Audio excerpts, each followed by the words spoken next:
আমরা এখন লে শহরের দিকে এগিয়ে যাচ্ছি, কিন্তু মাঝ রাস্তায় একটা গুরুদ্বারা পড়েছিল।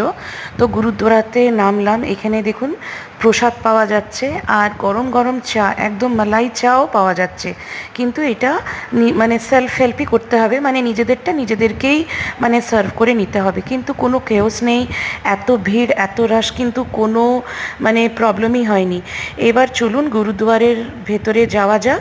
প্রসাদ যদি পাওয়া যায় তাহলে প্রসাদ আমরা অবশ্যই আমরা মানে নেব। তো চলুন, এই যে লাঙ্গারে চলে এসেছি। একটা প্লেটই নিয়েছিলাম, তিনজনে মিলে একটা প্লেটই শেয়ার করলাম। তিনটে প্লেট নিতে পারতাম, কিন্তু যাতে ওয়েস্ট না হয় এই জন্য একটা প্লেটই নিয়েছিলাম। কি অপূর্ব স্বাদ এই প্রসাদের, আপনাদের বোঝাতে আমি পারবো না, কি অপূর্ব স্বাদ, একদম যেন অমৃত অমৃত, অসাধারণ খেতে। এবার প্রসাদ পেয়ে চলুন, এবার মানে বেরোনোর সময় হয়ে যাচ্ছে। এই গুরুদ্বারার থেকে লঙ্গার আমরা খেয়ে বেরোলাম। অসাধারণ টেস্ট সব কিছুর। আহা, কি খেলাম, অমৃত খেলাম, দারুণ।